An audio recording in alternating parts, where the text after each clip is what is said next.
पता है किसी ने कहा था कि आपकी कहानी की शुरुआत शायद अच्छी ना हो, शायद यादगार भी ना हो, मगर आज आप क्या है ये फैसला उसने कभी नहीं किया। ये तो बाकी की कहानी थी जिसने ये फैसला किया, जिसने आपको वो बनाया जो आपको होना चाहिए था। और यकीन मानिए, हम किसी ऐसे को बेहद ही करीब से जानते हैं, बेहद ही करीब से, जिसकी कहानी की शुरुआत शायद थोड़ी सी अजीब थी, थोड़ी सी मुश्किल थी समझने के लिए, समझाने के लिए, बताने के लिए।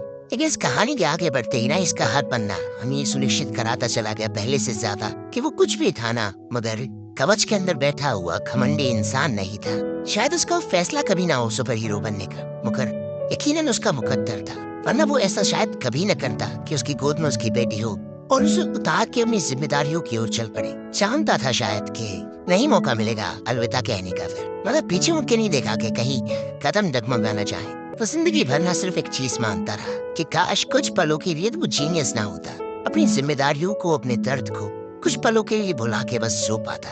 लेकिन पिता ने कहा था कि तुम मेरा सबसे बड़ा आविष्कार हो टोनी। शायद ये लाइन बोझ थी दिल पर, क्योंकि टोनी ने जो भी किया वो सबने देखा, सिवाय उसने जिसने उससे उम्मीद लगाई थी। उसके हाथों में आज लगभग हर मनी की शक्ति है। वो एक पल में थेनोस की आर्मी मिटा देता है, मगर उसे ये बहुत जल्द एहसास हो जाता है कि अब यहाँ से लौटने का मौका नहीं मिलेगा, अपनी बेटी को देखने का मौका नहीं मिलेगा, उसे अंतिम बार अलविदा कहने का मौका नहीं मिलेगा। उसका मन जिंदगी भर हर सवाल का जवाब ढूंढता रहा, लेकिन आज उसकी आंखें किसी जवाब को नहीं ढूंढ रही। मौत कितनी प्यारी होती है शायद वो ये समझ पा रहा है। जिंदगी भर कहता रहा कि शायद आप उससे सब कुछ छीन सकते हो, उसकी हैसियत, उसका घर, उसका पैसा, लेकिन एक चीज जो आप कभी नहीं बदल सकते वो ये कि वो आयरन मैन है। सुकून की तलाश में था और आंखें बंद करके सुकून को गले लगा भी लिया। I love you 3000।